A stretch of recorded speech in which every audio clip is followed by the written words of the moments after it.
Showers of blessing. Uulan ng pagpapala. Yan ang... Di ko lang alam kung umulan ng nakabag na ganyan, kung ano yung mangyayari sa atin. Uulan ng pagpapala. Sana po yun ang ating panalangin. Hindi lang para sa atin at sa ating mga pamilya, kundi maging sa mga taong mahal sa atin, mga taong nakapaligid sa atin. Showers of blessing. Showers of blessing we need. Mercy drops round us are falling, but for the showers we plead.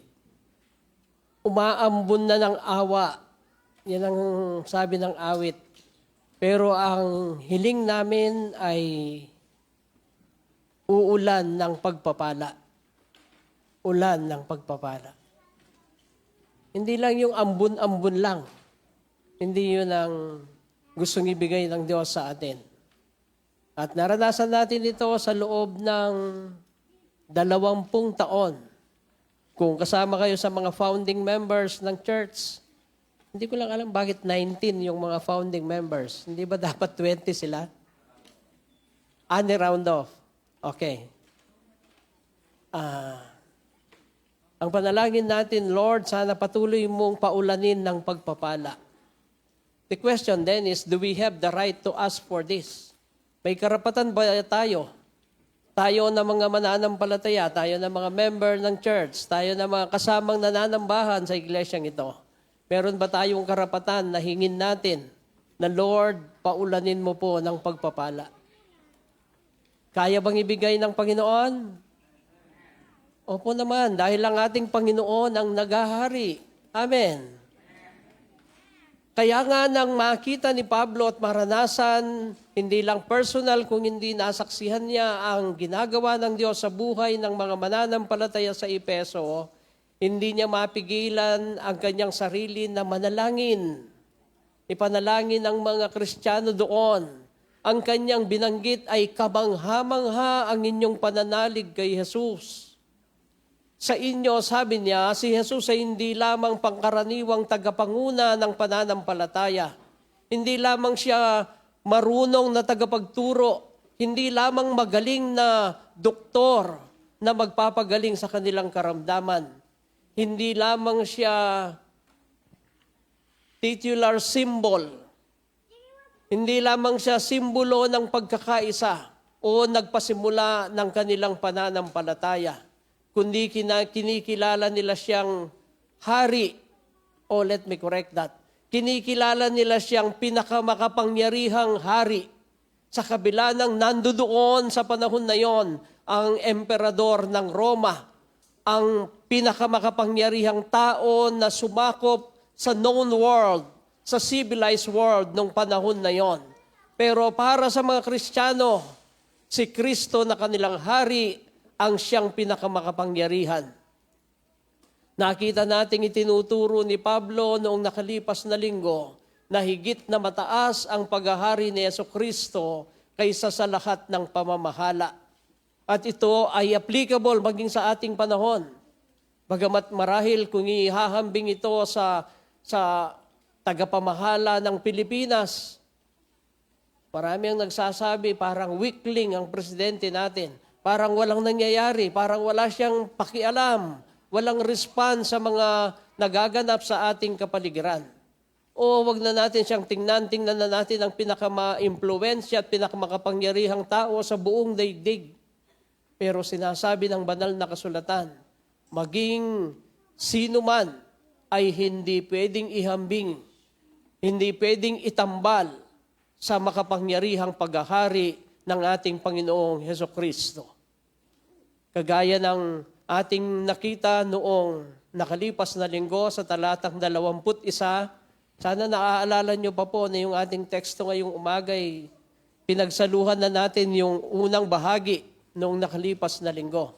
At dito ko gustong iugnay yung ating pag-aaral ngayong umaga. Sabi niya sa verse 21, mula roon,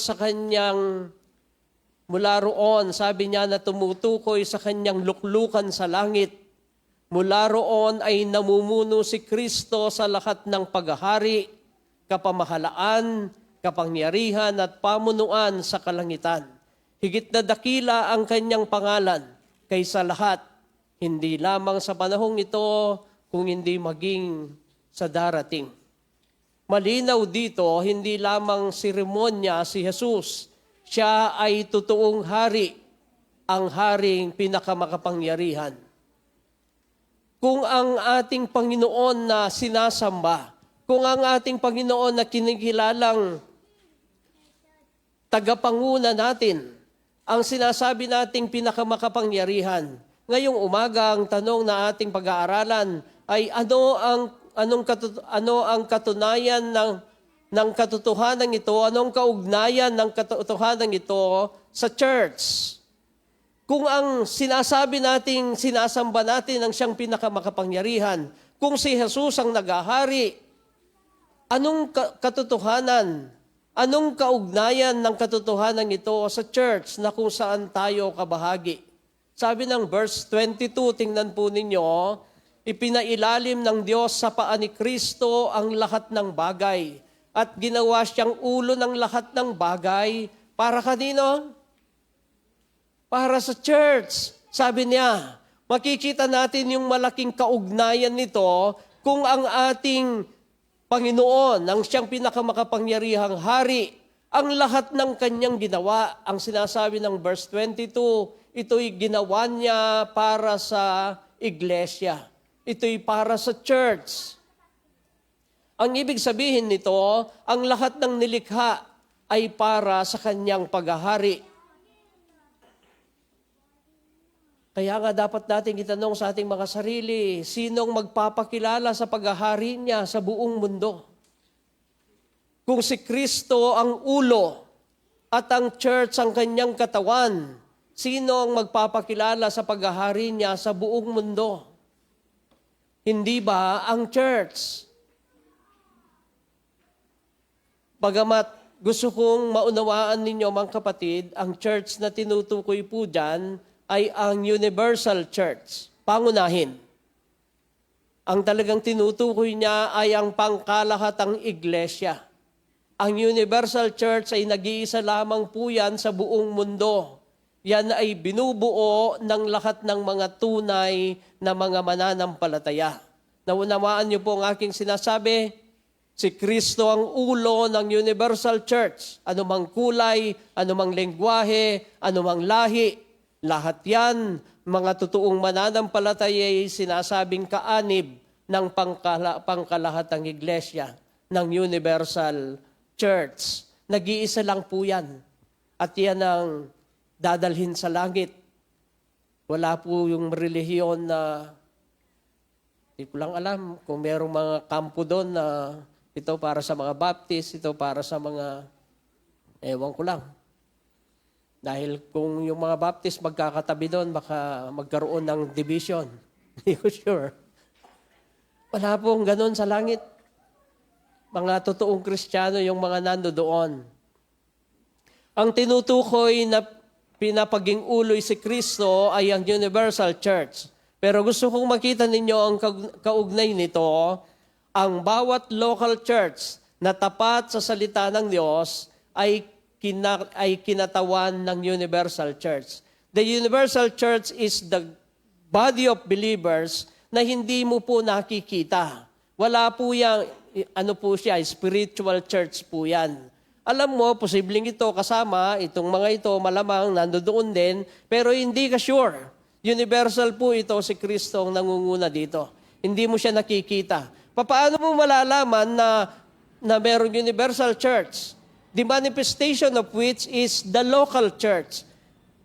Local ang tawag natin, hindi dahil hindi siya imported. Kasi yung mga Pilipino, meron ganyan, local lang pala yan. Yung sa akin, imported. Hindi po ganon. It belongs to a certain specific locality. Kaya nga ang tawag natin ay lokal o local church. Yan ang sinasabi natin. Ang bawat local church na tapat sa salita ng Diyos ay kinatawan, manifestation ng Universal Church.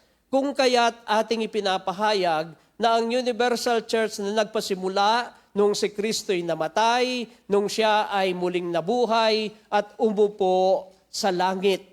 Yan yung universal church. Yan ang spiritual church. Hindi natin nakikita yan. Wala siyang building. Wala siyang physical na mga group of believers na nagkakasama-sama. Pero ang manifestation niyan sa atin, ang pahayagan niyan sa atin, ay sa pamagitan ng mga local churches na tapat sa salita ng Diyos.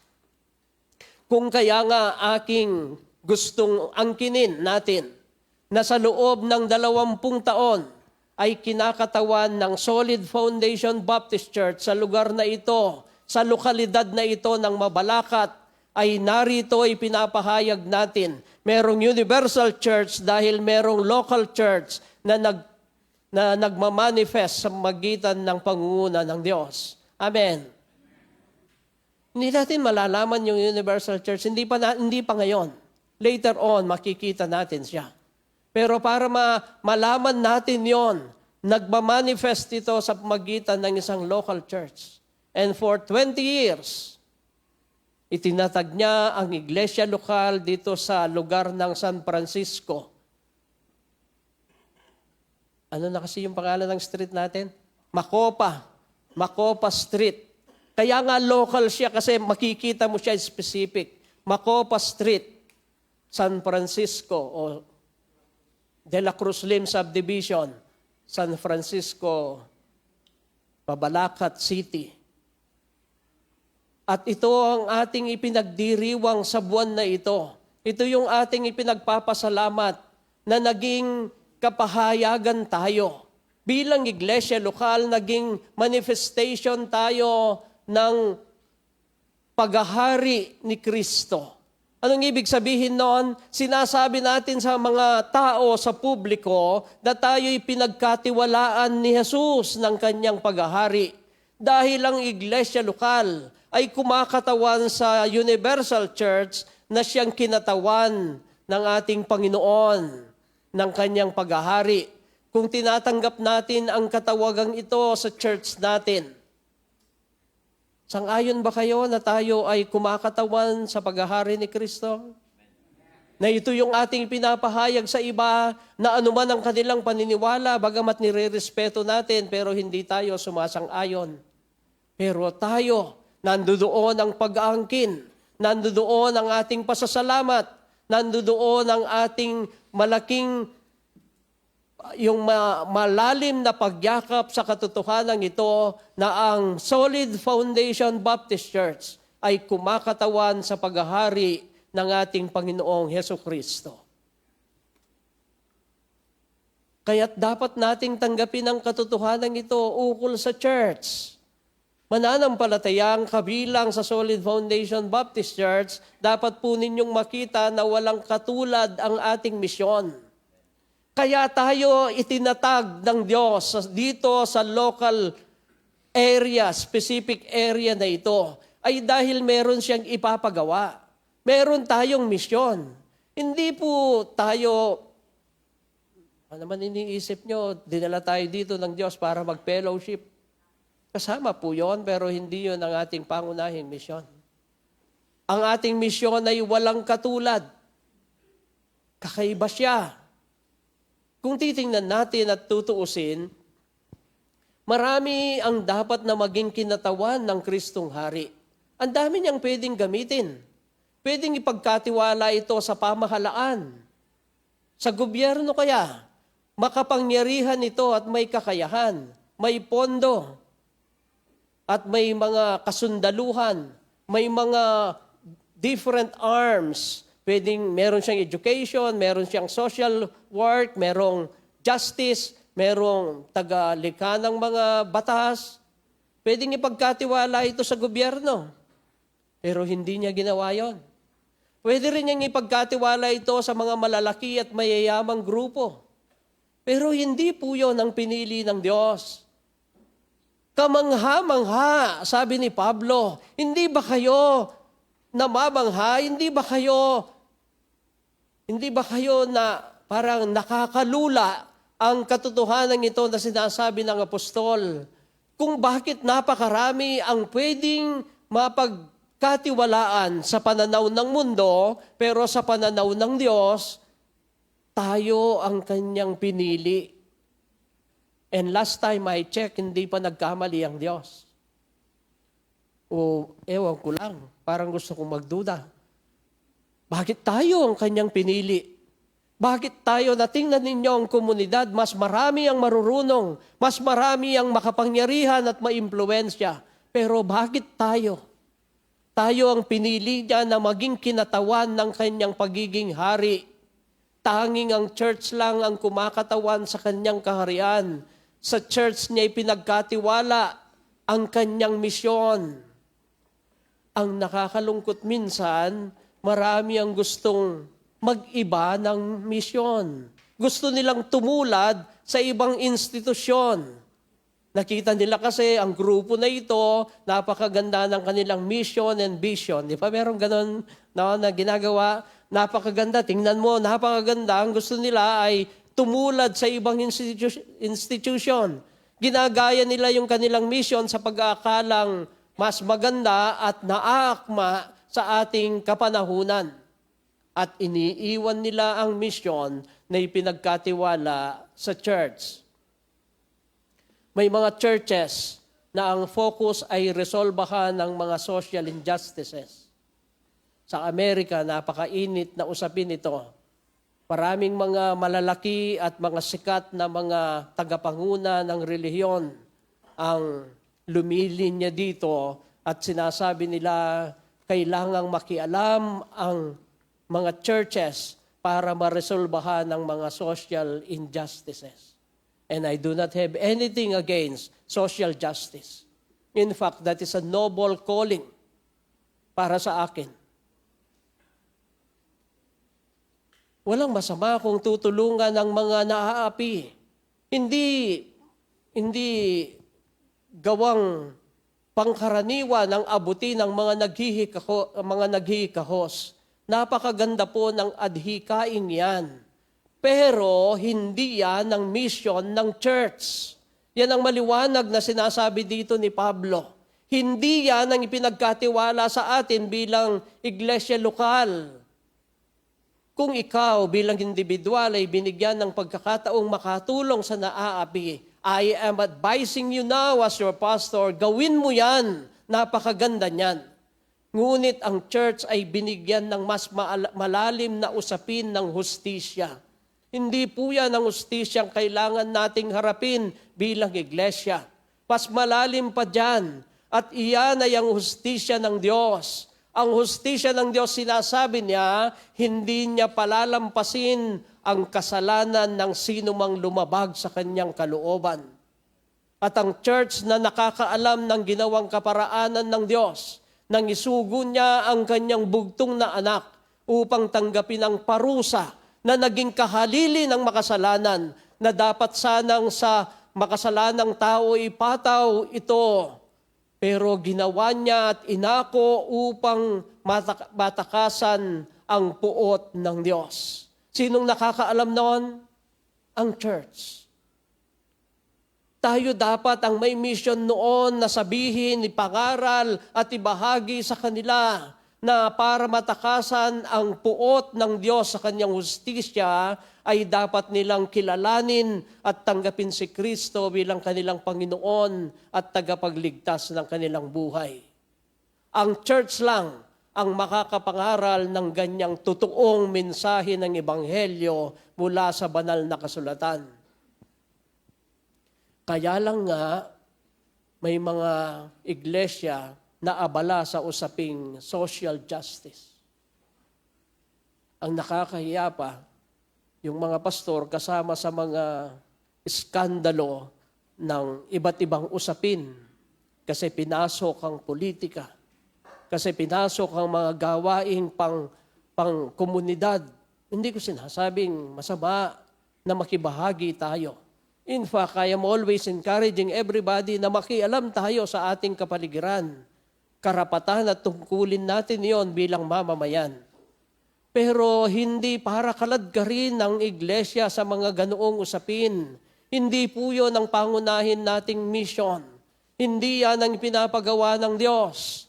Ang layunin ng church ay ipangaral ang biyaya ng pagliligtas ng Diyos upang makasumpong ng katwiran sa hustisya ng ating Panginoong Diyos.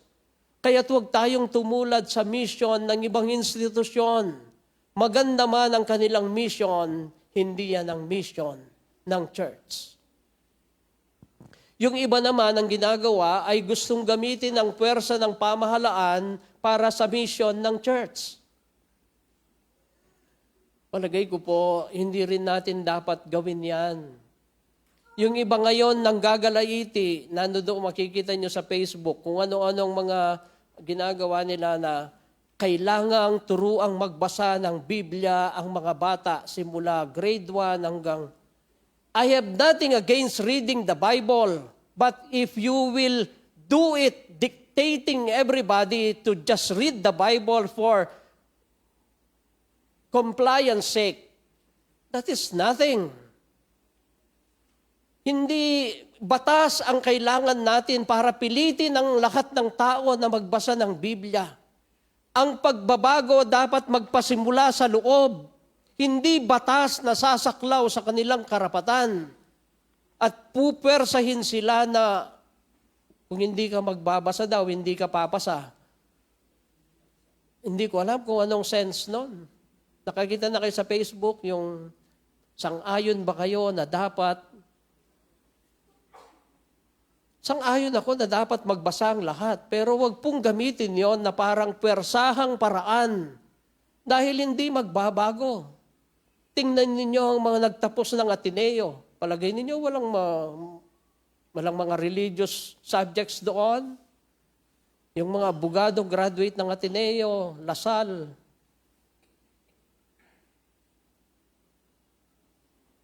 Hindi ko alam, pero yung mga marurunong pa, yung mga nangunguna sa hindi matuwid na pamumuhay.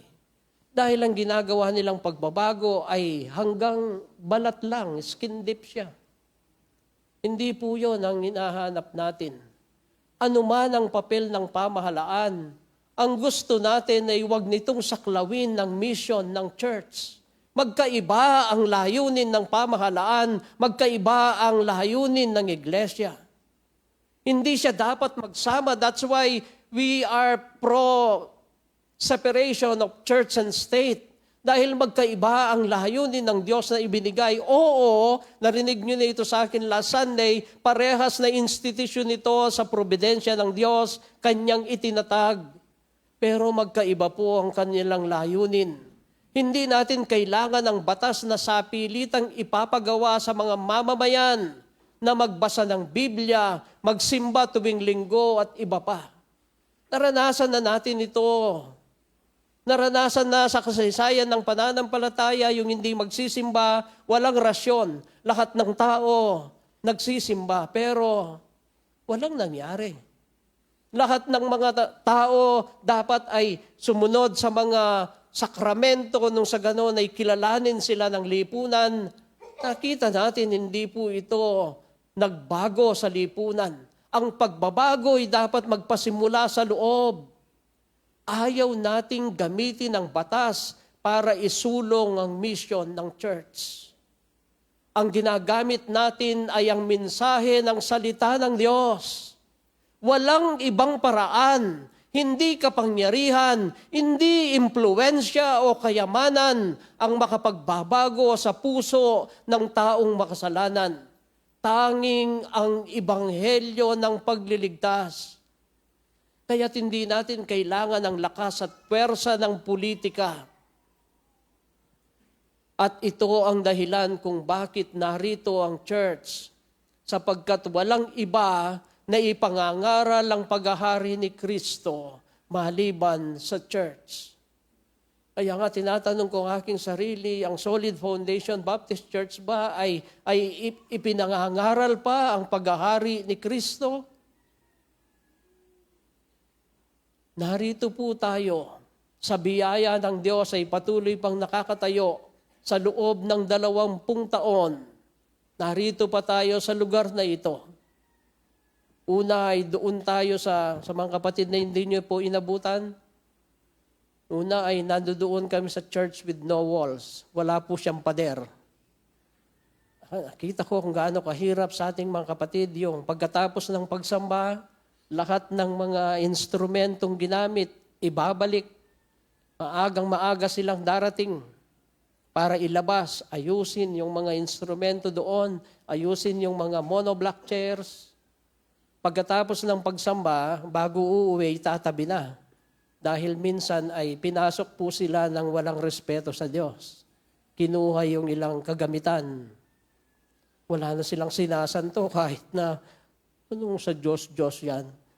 Yes yung alam nila kung magkano nilang may bebenta. Gaano kahirap. Pero nakita niyo po, ngayon pagka nag-fluctuate ng konti yung naisip na, magpa-brown out yata, paano na tayo magsisimba niyan? No, parang hindi na tayo makapagsimba pag mainit. Solid Foundation Baptist Church, sanay po tayo doon dahil nagpasimula tayo doon. Amen. Hindi dahilan yung hindi tayo komportable para hindi makapagsamba. Nanggaling tayo doon. Sa biyaya lamang ng Diyos, kaya't 20 taon, tayo pa rin ay patuloy na ginagamit na kinatawan ni Jesus sa kanyang paghahari. Paalala ninyo sa aklat ng mga gawa, nung si Pablo at ang kanyang grupo ay nananalangin kung saan sila dadalhin ng Diyos, balak nilang magpunta ng Asia. Sayang, hindi sila pinapunta. Sana ang Asia ang naging duyan ng kasaysayan ng pananampalataya. Diba, yung mga unang pinuntahan nila Pablo, ito yung mga sibilisasyon na unang pumaimbulog. Nagpunta sila hindi sila pinayagan ni Jesus. The Spirit of Jesus, yan ang sabi. Hindi sila pinayagan ng Espiritu ng Diyos. Ang Macedonian call, we call it the Macedonian call. There was this man asking for help through vision, of course. Nagkaroon ng pangitain si Pablo at dahil sa naghahanap siya ng kalooban ng Diyos saan sila dadalhin, nagkaroon siya ng pangitain at merong isang mama na taga Macedonia na humihingi ng tulong. Sabi niya, magpunta kayo dito, tulungan ninyo kami. Palagay ninyo anong tulong ang may bibigay ng mission na ito sa mga taga Macedonia. O kung hindi nyo po alam ang background nito, ang Macedonia nung panahon na yon ay kilala sa pinakamahirap ng mga mahihirap. Kumbaga, sadsad dito sa lupa. Mahirap ang mga taga Macedonia nung panahon na yon. One of the proof na mahirap sila, ang ginawa ng emperor, in-exempt na sila sa tax dahil wala na sila talagang makuhang buwis doon. There was this tax exemption for Macedonians. Kaya nga nung hinanap nila at tinatawag si Pablo, palagay ninyo anong tulong ang maibibigay nila. Sa Acts chapter 16 verse 10, ganitong sabi ni Dr. Lucas, pagkatapos ng pangitaing ito, sabi ni Pablo, hindi si Pablo ito. Si Lucas ito kasi kasama niya. Yung we sections ito . Pagkatapos ng pangitaing ito, gumayak agad kami sapagkat natiyak namin kami tinatawag ng Diyos para upang ipangaral sa Macedonia ang magandang balita. Ang mga taong ito na hikahos sa kanilang kalagayang material at pinansyal. Ang mga taong ito na merong madaming problema. Hindi yun ang pinakamalubhang problema nila na kanilang gustong mabigyan ng solusyon. Kaya nga, ang mga misyonaryong pinangungunahan ni Pablo, ang kanilang tinawagan. Para Para ibahagi sa kanila ang ebanghelyo ng pagliligtas. Ang nakitang pangangailangan ay ang pagliligtas ng Diyos sa pamagitan ng mabuting balita. Si Pilato nang kanyang usisain si Jesus during the trial. Hindi ba't sabi ni Pilato, "What is your kingdom? Ano ba yung kaharian mo? Sinasabi mo na ikaw ay hari." Ang sabi ni Jesus, ikaw nagsabi niyan. Kung hari ka, sabi niya, ano ang iyong kaharian? Anong sabi ni Jesus? Ang kaharian ko ay hindi sa mundong ito. Dahil kung hindi sana, ay ang aking mga alipin ay ipagtatanggol ako. Kung ang kaharian ko ay sa mundo lang, then my servants will fight for me. My kingdom is not of this world. Ang kaharian ko'y hindi gagamit ng mga paraang pangkalakasan, hindi mga paraang pangpamahalaan, hindi pang-impluensya. Ang sinasabi ni Jesus, ang aking kaharian ay hindi ito ang ginagamit na mga kaparaanan. Hindi yan ang gagamitin natin. Hindi yan. Kasi pagka member mo si Mayor, gandami sigurong sisimba, no? Imagine niyo si Atty. Geld, active member ng Solid Foundation. Si Atty. Geld, pag dumating yan, nandyan yung mga gwardiya niya. Tapos yung mga nagpapalakas sa kanya para makita niya, sisimbayan dun sa kabila. Para paglabas, siguro dadami tayo bigla. At kapag malakas ka kay Mayor, meron tayong libreng ambulansya. Pagka may nagkasakit o may libre tayong, ewan ko lang. Pag merong kailangan sa mission, meron tayong bus, bawal na ngayon. Dati pinagagamit nila yung mga buses para sa mga field trips and all. Ang sabi ni Jesus, ang kaharian ko'y hindi gagamit ng mga paraang pangkalakasan, mga paraang pangpamahalaan. Hindi yan ang gagamitin natin. Sapat ang biyaya ng Ebanghelyo tungo sa ikaliligtas ng sinumang hinirang. Amen. Hindi natin kailangan yung may celebrity tayong miyembro. Bagamat mukha naman kayong artista, do not get me wrong. Pero hindi ba't kung may miyembro tayong artista dito, kahit sino ba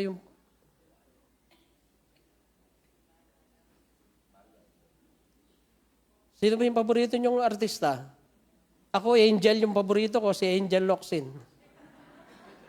Sino paborito niyong artista sa sanay? Kung imagine ninyo kung meron tayong miyembro na celebrities, o kung hindi man artista, siguro mga sikat na basketball player, kahit na si Justin Brownlee lang. Palagay nyo, hindi tayo mapupuno dito? Pero hindi yun ang kaparaanan ng Diyos. Mga minamahal, hindi ito ang kailangan natin. Pagkabat wala namang masama kung merong magiging artista o basketball player na magiging Kristiyano at gagamitin sa larangan ng pag-iibanghelismo. Walang masama doon. Ang sinasabi ko, huwag tayong sana mangarap na sana ganito, ganon. Sapat ang biyaya ng Ebanghelyo tungo sa ikaliligtas ng sino mang hinirang ng Diyos. Amen. Sapat ang biyaya ng Ebanghelyo para abutin ka, kaibigan, na matagal na naming nakakasama sa loob ng iglesia. Pero hanggang ngayon ay nagbabaka sakali ka pa din na siguro naman sa kapupunta ko doon ay mahahabag sa akin ng Diyos. Hindi po. Ang hinahanap ng Diyos ay pagsuko ng ating buhay. Pagkilala sa ating pagiging makasalanan at walang kakayanang mailigtas ang ating sarili at tanggapin si Jesus bilang ating Panginoon at tagapagligtas. Maliban doon, walang ibang paraan. Kahit na nakalista ka pa sa aklat ng Solid Foundation, hindi ka makakapunta sa langit kung wala ang pangalan mo at hindi nakatala sa aklat ng buhay.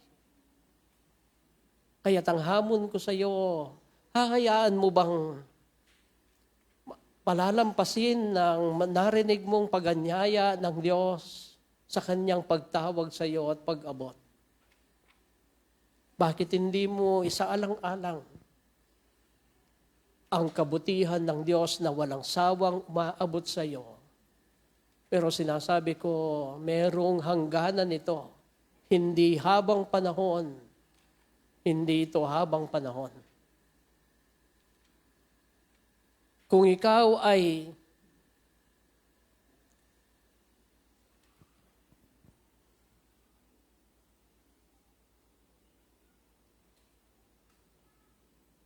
Kristiyano na, pero hindi ka kabahagi sa isang local church.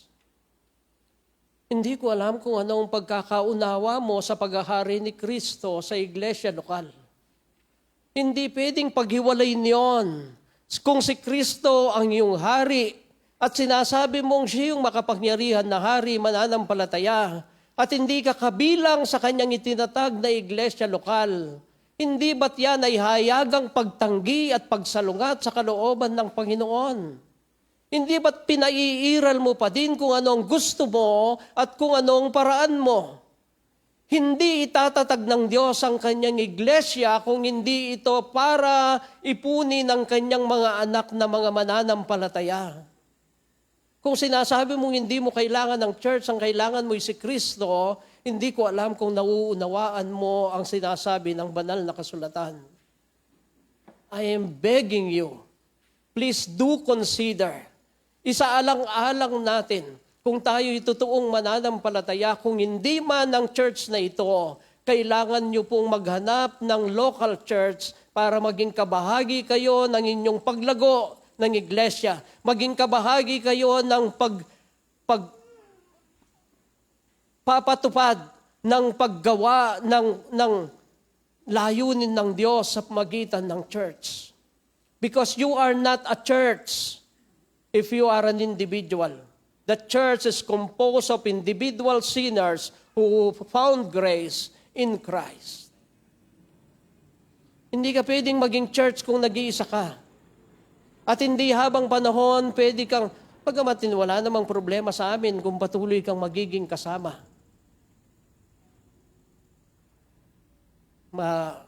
Puno kami ng kagalakan na maging kabahagi kayo ng church sa mga church activities.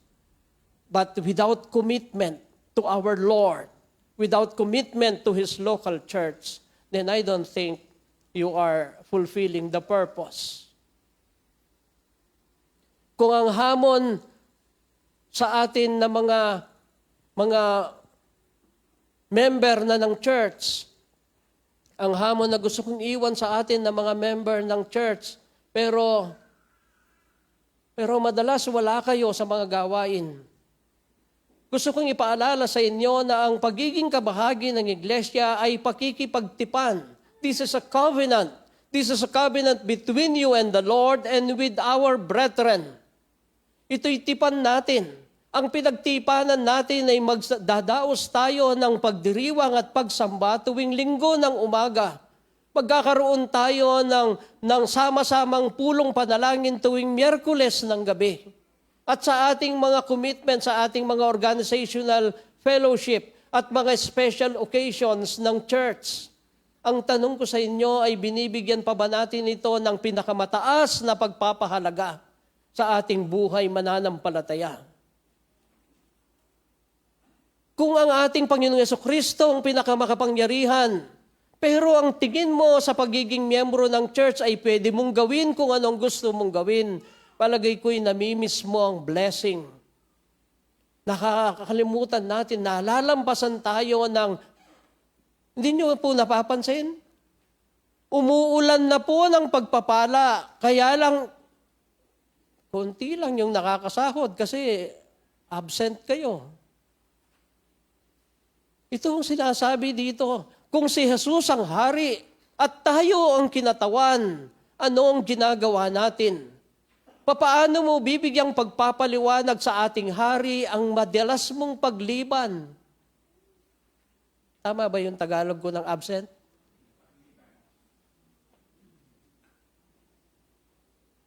Okay naman yun, Pastor. Mauunawaan naman ako ni Lord. Mauunawaan ka niya. Pero hindi niya gusto yon. Ako din, mauunawaan kita.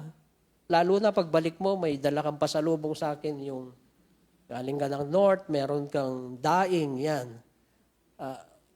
Pastors are gifted people. We live in gift. Kita nyo naman sa sapatos ko. Kita nyo yung barong ko, galing ito ng birthday ko, kaya sinuot ko na ngayon, minsanan na to. Hindi ko ba'y kinakatutuwa yon? Ang Panginoon, hinihintay niya yung katapatan natin sa ating tipan sa Kanya. Wala kayong maririnig sa akin. Dahil kagaya ng sinasabi ko, hindi ko pipilitin ng sino man na magsimba para lang magsimba siya at makita dito. Aniniwala ako ang pagsimba, ang paglilingkod sa Diyos ay nagmumula sa loob na kahit na harangan ka pa ng, di ba nung nanliligaw tayo, ganun sinasabi natin? Ngayon kasi wala nang nanliligaw eh. Sa text-text na lang dinadaan, kaya hindi nyo naiintindihan sinasabi ko. Nung panahon namin, lalakarin mo yung bahay na napakalayo, madilim, madaming aso sa daan. Pero sasabihin mo sa nililigawan mo, kahit tarangan pa ako ng tangke, pupunta ako sa bahay ninyo. Dahil nang gagaling yun sa loob. At itong hinahanap ng Panginoon sa atin. Ang tunay na mananampalataya, hindi siya naghahanap ng dahilan. Gagawa siya ng paraan para maipagpatuloy ang paglalim ng kanyang pananampalataya sa magitan ng sama-samang paglilingkod bilang iglesia ng Diyos. Ang aking hamon sa mga aktibong miyembro ng church, darating ang araw, magkakaroon ng kapaguran at kabigatang maglingkod. Yung tipong ayaw mo nang magpunta sa makapagal. Ilang absent na ba ako doon? Yung ayaw mo na. Total, nandoon naman nandoon naman. Ako na lang lagi. Darating po yan. Salamat sa ating mga kapatid na dumating nung, kailan ba yun? Friday, nung Biyernes. Dahil tamad ang asawa ko, nung pauwi na, papunta na kami dito na actually.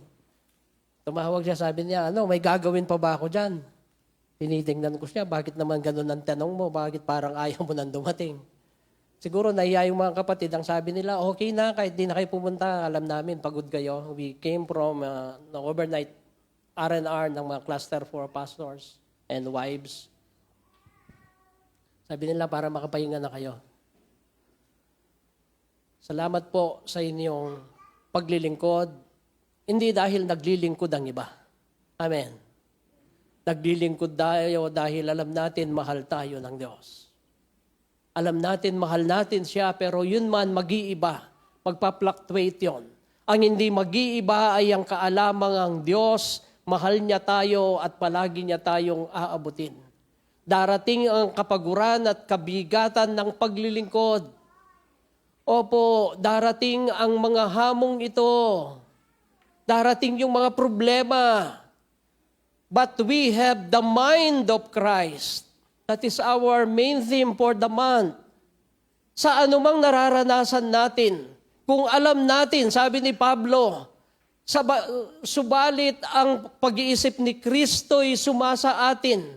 We have the mind of Christ, our King, and His priority is to glorify the Father. To please the Father. Yun ang kanyang kaisipan. My mission is to fulfill kung ano yung layunin ng pagkakasend niya sa akin. We have the mind of Christ. And if we will always submit to His will, for sure He will see us through. Tingnan ninyo, sabi ng ating text, hindi lang sa panahon na ito, maging sa panahon na darating. Sinabi niya sa lahat ng panahon, sa anumang pagkakataon, ang ibig sabihin nun, anuman yung ating hamon na masalubong, tutulungan tayo, gagabayan tayo, pangungunahan tayo ng Panginoon na malampasan ang lahat ng ito. Kaya nga nakita nyo naman, sa kabila ng ating kahinaan at mga imperfection. Pero sa loob ng 20 taon, sa biyaya ng Diyos ay patuloy tayong lumalago. Amen. Patuloy na tumitibay ang ating samahan at pagkakaisa sa bigkis ng pag-ibig ng ating Panginoong Hari. 20 years. Gulat ako kanina, sabi ni Deacon Joel, hindi po ako masyadong makarelate sa Mount Pinatubo dahil hindi pa ako sinilang noon. Ilang taon na ba si Deacon Joel? Parang tanda-tanda ko na kasi ako, very active ako nung panahon na pumutok ang Pinatubo. I led the search and, ano ba yung ginagawa namin noon? Rescue and relief. Nanguna pa ako sa mga ganon eh. Ang totoo, doon ko naranasan yung tawag ng Panginoon na gusto niya akong magpastor. When I saw these people who were, sabi ng Biblia, para silang mga tupang nagkanya-kanya ng landas na walang lilingap sa kanila. Doon ko naramdaman yung habag doon sa mga taong uhaw sa salita ng Diyos. Nung panahon na yon, gusto nilang marinig dahil nandyan na akala nila, yan na yung katapusan ng mundo eh. Pero natuwa ako, sabi niya, hindi ko po masyadong makarelate. Wala pa po ako noon. Kasi ang tingin ko parang magkakabarkada lang tayo eh. Ang tagal na noon, no? 35 years, is it? 35 years. Hindi ba napakatagal na ng church? 20 years. Kami 18 na. Nagtrabaho ako sa construction industry sa isang Manila-based company for almost 12 years. Naikwento ko na ito sa inyo, di ba? Pero doon yung 12 years na yon, yung huling 4 na taon siguro, talagang kinakaladkad na ako. Ayaw na nang pa ako na humakbang. May araw na linggo na papasok ako, Miyerkules na, tapos boss-boss pa ako dun sa office. Gusto ko na talagang i-fire out nila ako para makakuha ako ng separation pay. Ayaw ko na magtrabaho, parang ang bigat-bigat. Pero dito nakaka-18 na kami, parang nagpapasimula pa lang ako. Kita nyo naman ako mag-preach, no? Hanggang 10:30 pa ako niyan. Nakikita ninyo, hindi ako nagsasawa. Nandoon yung parang bumabalong na kagalakan sa aking puso. Hindi lamang dahil marami kayong gift pag birthday ko. Pero bumilib yung mga bisita natin. Kada ma-text nila ako, sabi nila, pag libre ka naman, ang dami-dami mong pera ngayon. Sana wag nyo nang ipapakita sa kanila pag ganon. Tapos ang dami-dami mong regalo na tinanggap. Papasalamat po kami doon, mga kapatid. Pero alam ninyong hindi po yon ang pangunahing dahilan. When I accepted the call to be your pastor way back in 2008, I did not even ask how much will I receive. Hindi ko tinanong kung magkano yung aking tatanggapin. Dahil alam ko, 10% lang yung ibibigay ninyo. Yung 90% sa langit ko yun makukuha. Kaya kung may nagtatanong kung magkano yung love gift ko, hindi sila makapaniwala. 6 digits yung sinasabi ko. Oh, totoo, sabi nila. Oo, pero 10% pa lang yung binibigay ngayon. Sa langit ko makukuha yung 90%. And that is my principle in serving. It is not about money. Money will come. Support will come. Kagaya yan ng pag-aalaga ng baka, yan ang tinuturo ko sa mga nagpapastor sa CLST. Huwag kayong maghanap agad ng gatas. Patabain nyo muna, palakihin nyo muna. Natural growth yan. Kapag malaki na siya, nagkaanak, sigurado magbibigay ng gatas at karne. That will follow. All those blessings will follow. But it must start from you, how you will commit yourselves into the ministry. At ito yung gusto kong makita natin. Our service is not a service of... Ano ba yung sinasabi ko? Hindi ito paglilingkod na it is not a service of convenience. Our service is not a service of convenience. Hindi yung kapag gusto mo lang, kumbinyente ka, komportable ka. No! Hindi yun ang hinahanap ng Diyos sa kanyang iglesia. But a service of sacrifice. Yung bagay na ginawa mo na hindi mo inaasahang babalik, pinapautang mo ang Diyos, sabi ng Biblia. At kapag ang Diyos ang nagbalik, higit pa sa ating inaasahan. Ito ang ating mission bilang church, ipangaral at ipangalat ang paghahari ng Panginoong Hesus bilang kanyang kinatawan. Kaya sabi ng verse 23 ng ating text, na siyang katawan ni Kristo ang kapuspusan niya na pumupuno sa lahat ng bagay.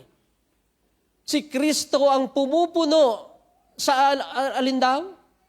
Sa lahat ng bagay. Hindi ko alam bakit pinoproblema natin ito.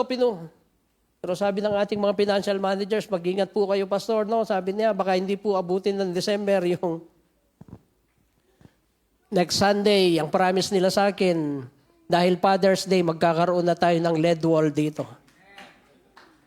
And that cost us almost $1 million. Sige, pumalakpak pa kayo. Sabi ni Pastor John, ngayon lang siya nakaranas na makakatanggap ang mga miyembro ng gift mula sa church. Lumaki ako sa isang iglesia na talagang hindi marami yung nakakaginhawa. Every anniversary, meron kaming family pledges. Meron kaming ibibigay para magkaroon ng, sa family day, may registration na magbabaon ka pa. Yung registration para dun sa venue. Sa solid. Libre na lahat. Ayaw mo bang umattend? Kailangan ka bang pilitin para na-spoil yata tayo masyado. Pero iba-iba ang kultura ng iglesia. Ang Panginoon ang pumupuno sa lahat ng bagay. Siya yung nagkakaloob. Lahat.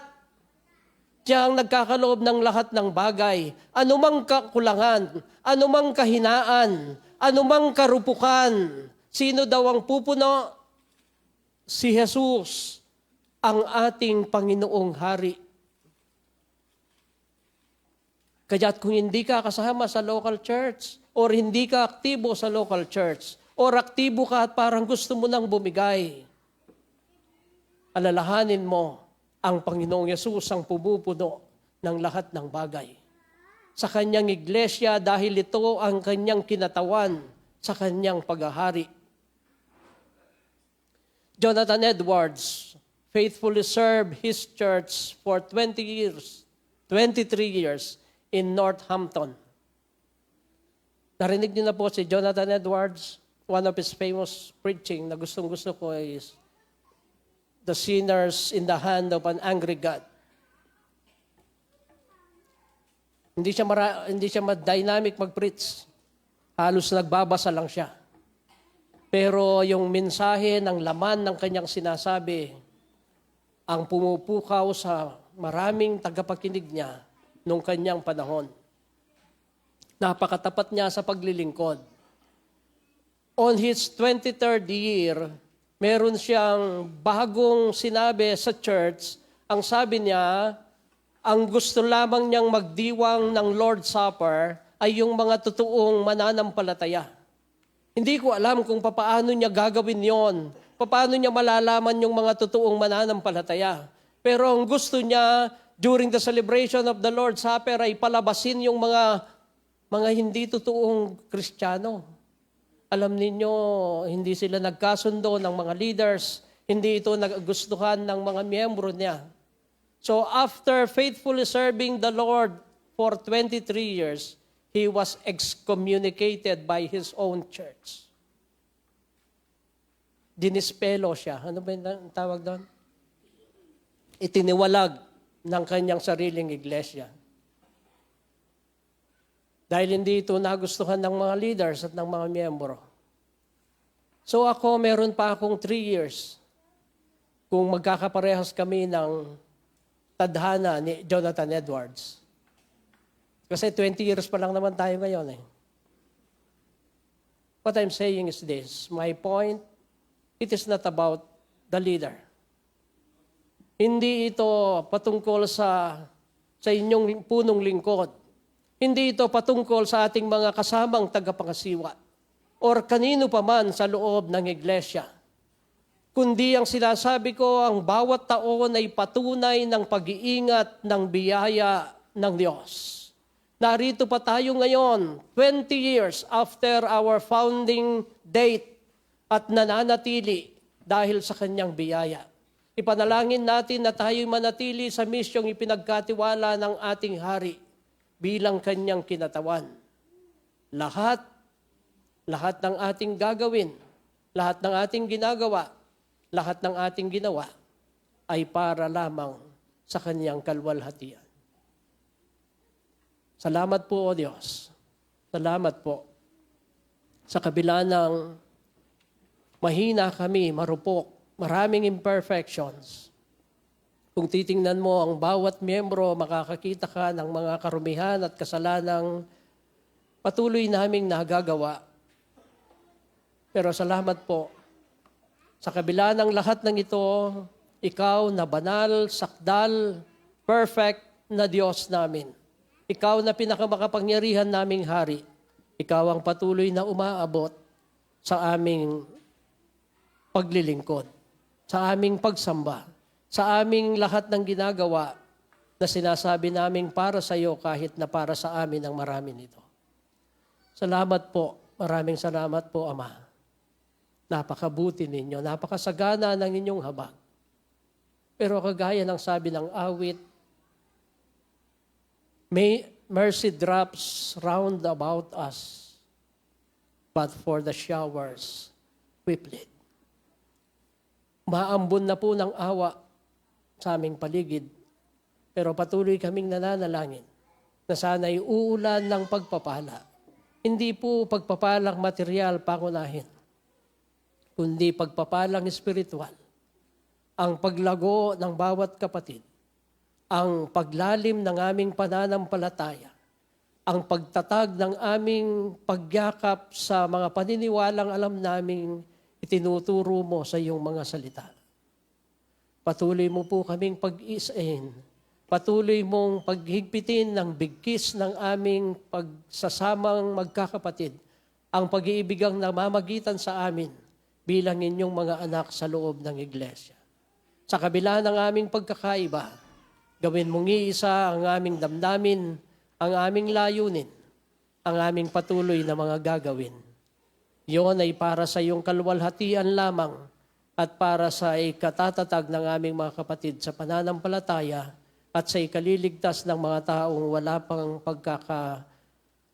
wala pang relasyon, wala pang katiyakan ng kanilang magiging bukas pagkatapos ng buhay dito sa lupa. Gamitin mo po ang church. Ginamit mo for 20 years. Patuloy na ginagamit. Tumawag ka ng mga manggagawa. Tumawag ka ng mga kaluluwang magiging kabahagi ng iyong iglesia lokal. Tawagin mo po ang bawat isa sa amin na maging daluyan ng iyong pagpapala. Mahabag ka po, O Diyos. Biyayaan mo kami at gawing daluyan ng iyong pagliligtas sa lugar na ito. Sa iyo po ang lahat ng papuri at pasalamat, ang aming pagdakila. Sa pangalan ng aming Panginoong Yesukristo, ito po ang patuloy naming panalangin. Amen.